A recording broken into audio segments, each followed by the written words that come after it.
So you're dropping a chicken, huh? Hey, guys. Yeah? What do you know? Chicken's turning out to be a rooster all of a sudden. Cock-a-doodle-doo. Cock-a-doodle. In case anybody here is interested, from here on in, the name is just plain Charlie Nix.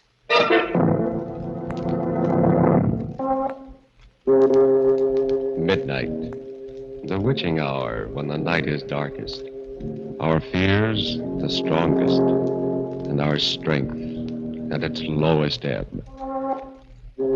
Midnight, when the graves gape open and death strikes. How?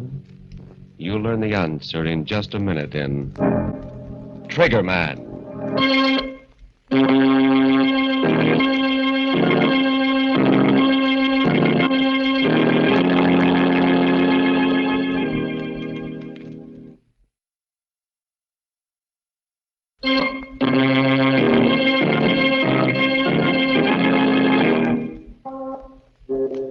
And now, Murder at Midnight. Tales of mystery and terror by radio's foremost mystery writers.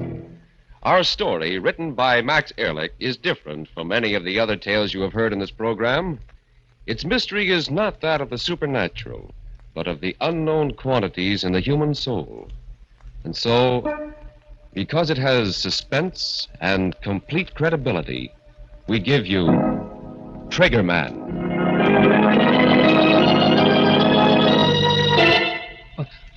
Was that the door? No. No, not yet. Not that it matters. You can't get very far with a slug in your guts. But I can sit here. And when I come through that door, I'll show him what Chicken Charlie Nix can do with a gun. Sure. Maybe it'll be for the last time. But what can I lose now?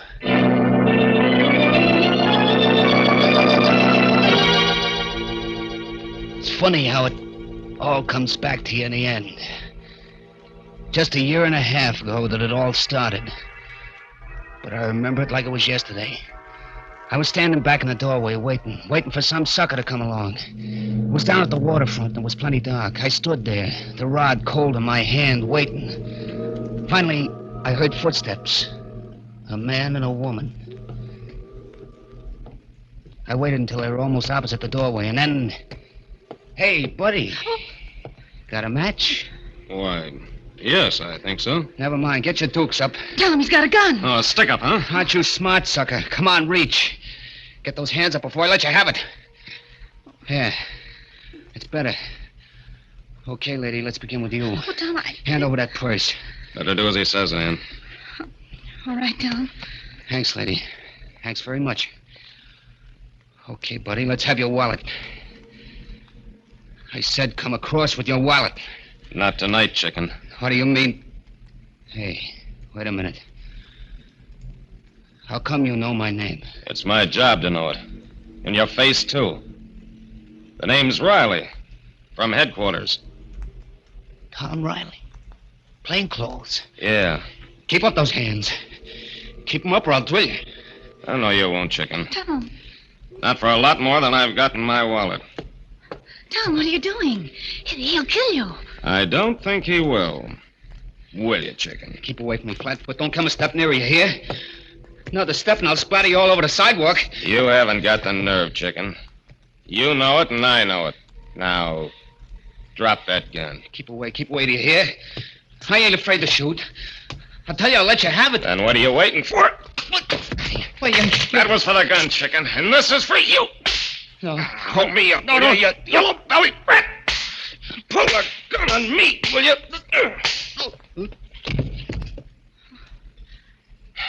Oh, Tom. It's okay, Ann. It's all over. You could have been killed. Walking straight into a hold-up man and knocking the gun out of his hand. Well, I knew he wouldn't shoot, Ann. You knew? But how? His name is Charlie Nix. Chicken Charlie. Well, Oh, he carries a gun, yeah, but he's not a gunman. Because he's never used it and he never will. Just plain chicken-hearted. Yellow. That's why they call him Chicken. Still, you took an awful chance, Tom. There's always the first time. Not for Chicken Charlie. Now then, you see if you can find a phone, honey, and call headquarters Okay. while I keep an eye on this yellow skunk here.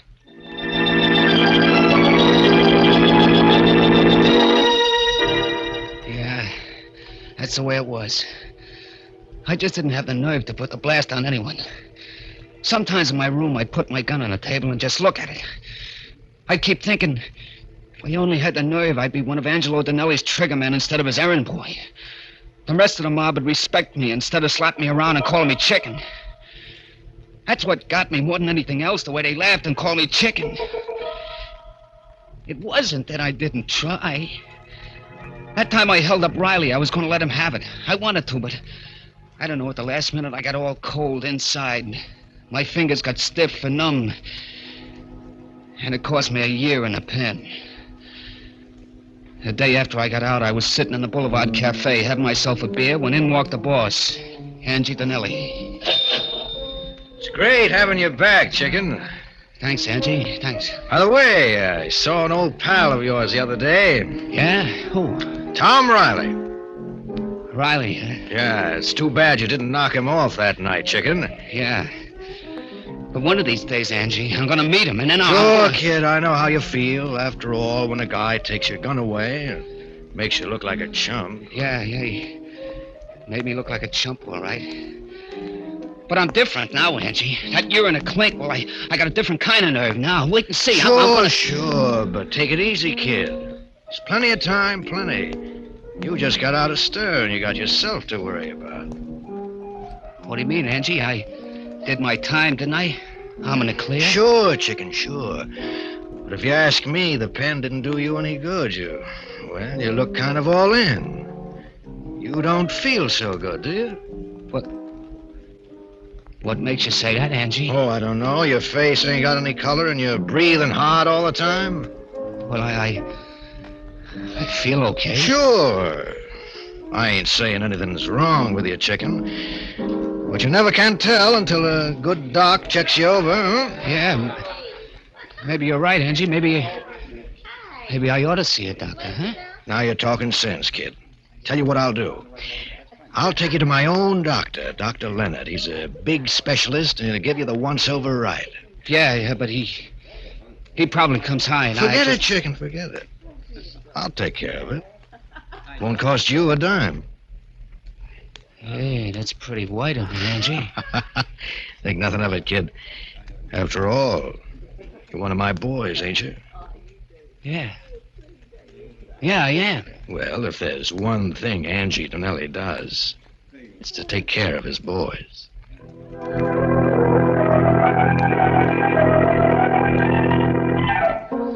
A couple of days later, Angie Donnelly set up an appointment for me with this Dr. Leonard.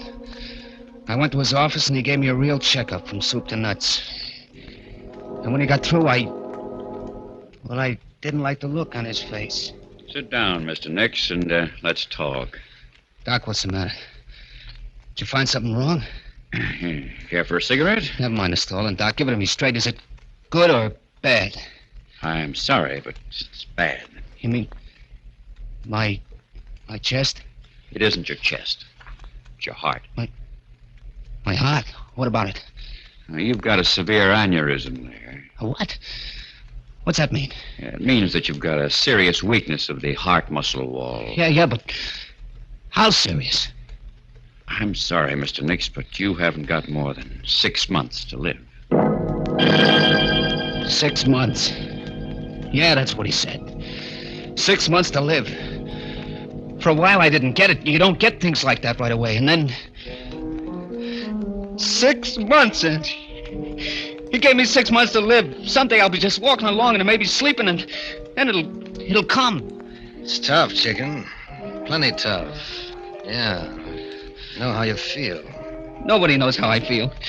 Except maybe a guy in a death house. Yeah, that's what it's like. Like knowing when you're going to burn, waiting for it. Take it easy, Chicken. Here. Have another drink. Yeah, thanks. Thanks, Angie. You're okay, okay. Maybe the doc was wrong. There's always a chance. No, Angie. Check me twice just to make sure. There ain't a thing I can do, not a thing except wait for it. Just sit around and wait to croak. Listen, kid. You've got 6 months to live. Okay. You know what I'd do if I had 6 months to live? What? What would you do? I'd live. Huh? Yeah, I'd spend all my time living. Champagne, dames, I'd have them all. I'd do all the things I ever wanted to do, but didn't have the nerve to do before. You see what I mean, kid? I'd live a lifetime in 6 months. Sure, but that takes dough. You can get the dough? How? From me. Huh? Look, chicken. You always wanted to be a trigger man, didn't you? Yeah. Well, I'm hiring you right here and now. At $500 a week. 500? But, Angie, you know I ain't got the nerve. Sure you have, but it's different now. You don't have to be afraid of a thing. Not a thing. Well, you can go around blasting guys like clay pigeons if you want to. But suppose the cops nail me. What do you care? Suppose they send you to the death house. You got nothing to lose anyway, have you? Your heart's bad, ain't it? You've only got a little while anyway, either way. Yeah. That's right, Angie. That's right. What can I lose? Denelli was right. This was my chance. I packed a new gap and started to look for Riley. Riley, the dick who'd sent me up. Yeah, he was gonna be number one. He'll be coming along here any minute, kid. Yeah. This is it, chicken. There's Riley. There he is. No, chicken, not yet. Wait till he comes closer. Look, Angie, Hey, first one that comes hardest, kid. The rest are easy. Look at him, pal. He knows from nothing. Take your beat on him. You can't miss. Okay, chicken, go ahead. Let him have it. Go ahead, blast him. You did it. Yeah, I guess I did. Flat on the sidewalk, colder than yesterday's hash. You did it, Charlie. Angie, You just called me Charlie. Sure, kid, why not? You're not chicken anymore. Now, maybe we better get out of here.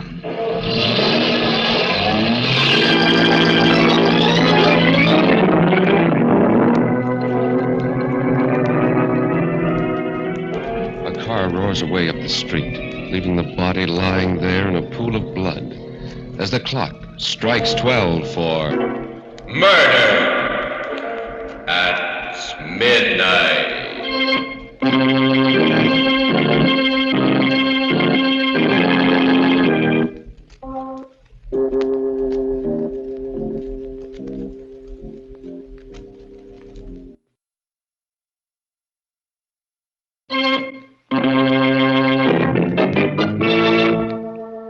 And now, back to Murder at Midnight, to the story of Triggerman. Where are they, anyway? Getting kind of anxious to see them. Even with a slug in my gut, I'll be able to give them quite a reception. Funny how a guy can change. How different it's all been since I put the blast on Riley. That was my first and the toughest one. After that, it was easy. There were plenty of guys in Angie Denelli's way, and I aimed to please. Whenever I watched one of them fold up with that funny expression on his face, well, it kind of helped. It helped me to forget how it was with me. It was like a champagne drunk. But then the hangover would come, and I'd remember that I had less than 6 months to live myself. Yeah, I was a different guy, all right. Take what happened a couple of days after I got Riley. We was having a meeting up at the hideaway on a new job when a character named Bummy Devine started shooting his mouth off. Hey, chicken. Still carrying around that pop gun of yours? What did you call me? Chicken. Ain't that your name? The name is Charlie. Charlie Nix. Hey, guys. Yeah. What do you know? Chicken's turning out to be a rooster all of a sudden. Cock-a-doodle-doo. Cock-a-doodle. In case anybody else here is interested, the name from here in is just plain Charlie Nix. They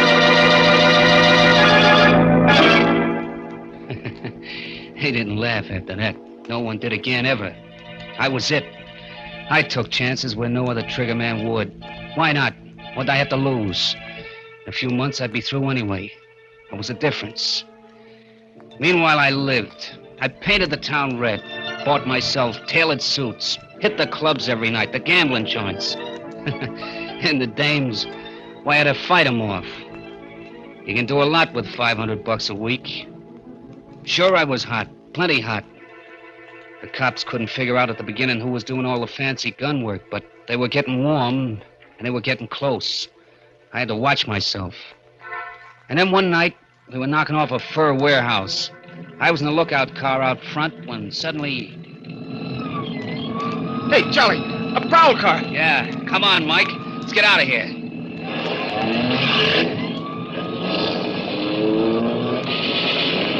Hey, they're shooting at us. Tommy guns. Hang on, Charlie. Here they come right after us. Hold it steady, Mike. I'm going to try to nail a tire. Oh! Hey, Charlie. Charlie, what's the matter? I'm hit. Keep going, Mike. Gotta ditch him.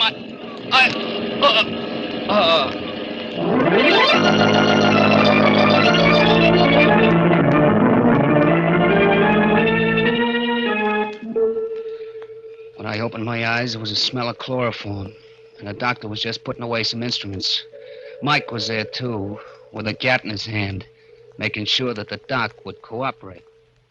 Hello, Charlie. How do you feel? I don't know. What happened? The doc here just dug a slug out of your chest. Oh. How am I doing, Doc? You'll be all right. Lucky you've got a good heart. Otherwise, you'd never have made it. What?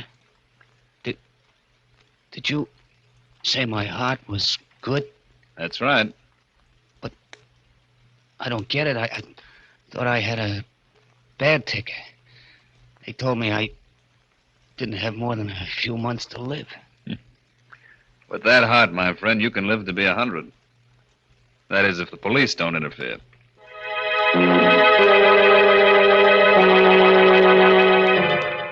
I spent 3 weeks laid up after that, in bed. And every day the boss would send me flowers, comic books, and all kinds of stuff. A real thoughtful guy, Angie. But I was thoughtful, too. There were some things I had to add up for myself. I had to find out whether I was living on borrowed time or not. As soon as I could walk, I made a beeline for Angie Donnelly's specialist, Doc Leonard. But I found out right away that Doc Leonard didn't live there anymore. A dentist was in the office instead. Then I looked up the superintendent. Yes, I'm in charge here. What can I do for you? If it's about It isn't.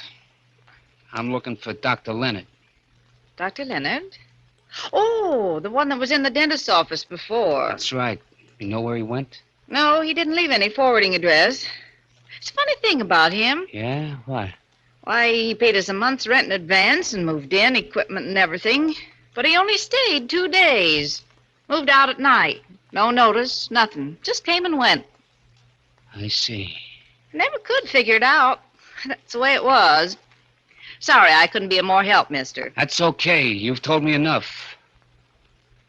All I want to know. So that was it. I had the answer. I went home, took my old gun out of the drawer, slipped it into my shoulder holster. It felt good there, just like old times. I was just putting on my hat and coat when the phone rang. Hello. Hello, Charlie. How do you feel? Fine, Angie, fine. Funny thing you calling up just now. Yeah, why? I was just thinking of you. Where are you now? I'm over at my apartment. Listen, kid, do you feel well enough to do a little job for me tonight? I feel fine, fine. Well, that's swell. Drop over to my place right away. Okay, I'll be right over. And, Angie. Yeah? Thanks for everything. The flowers and stuff. Forget it, kid. What's a pal for, anyway? Funny how a guy acts sometimes. I remember in the cab on the way over, I was like ice, cold inside and out. I should have been excited, but I wasn't. I came up to Angie's apartment and knocked on the door. Yeah, who is it? Me, Charlie. Oh, okay. Come on in, Charlie. Yeah, thanks. Well, you're up and around, huh, kid? It's great. Yep, not that it makes much difference. You see, Angie, my 6 months is supposed to be up tomorrow. Is that right? Yeah, that's right. You know something, Angie? I feel fine. And yet, I'm supposed to croak. Well, it's just like I said, kid. Maybe Doc Leonard was wrong. Yeah, that's what I thought. Maybe he was wrong, made a mistake. Sure.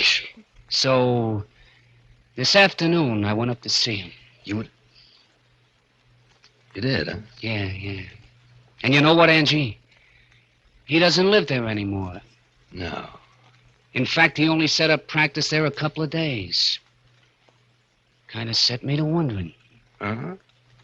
Wondering, what? Whether this Doc Leonard wasn't a doctor after all, but just a phony. I don't get it. Why should he be? Suppose you tell me, Angie. I don't know what you mean. Oh? And suppose I tell you, Angie. This Doc Leonard was your boy. Between you framed me with this bad heart gag. You needed a gunster who could take chances, and I was your pigeon. Wait a minute, Charlie. It was easy, wasn't it, Denelli? Talking a chump like me into it. When I thought I only had 6 months to go. You knew I wouldn't be afraid anymore. Sure. What could I lose? And so you got me to do your dirty work for you while you were somewhere else with an airtight alibi. And when the heat was turned on, you knew it'd be on me. You're wrong, kid. You see, you were supposed to live 6 months. And that's all you're going to live. Don't do any reaching, Angie. Don't!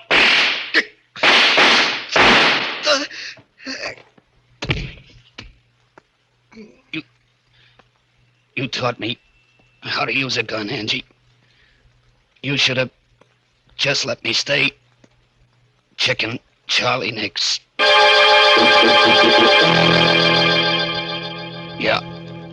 Yeah, he got me in the belly with his first one.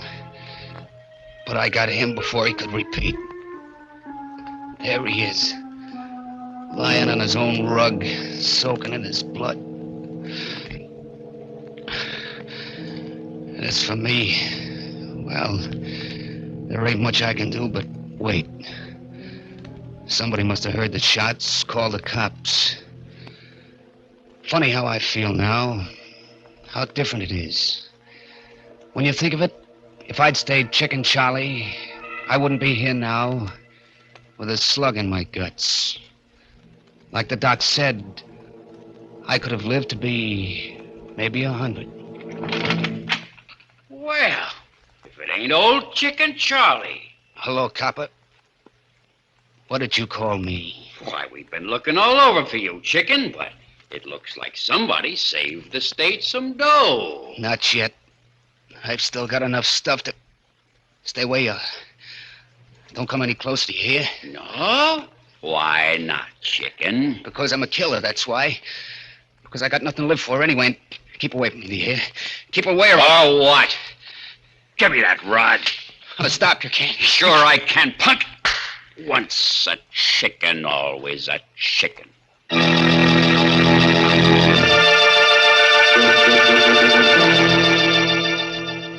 His eyes wide and incredulous, the hunched figure slips from the deep armchair, falls to the floor, next to the body of the man he killed. And somewhere in the distance, a clock in a church steeple starts chiming for murder at midnight.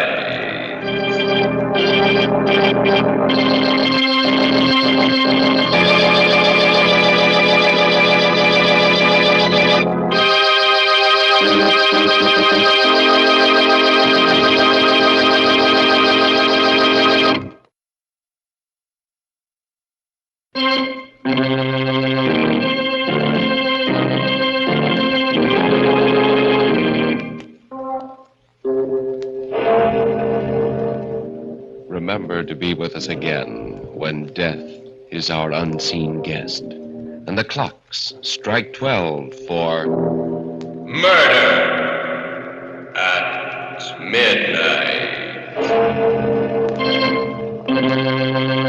The part of Chicken Charlie Nix was played by Bill Quinn. With music by Charles Paul, Murder at Midnight is directed by Anton M. Leader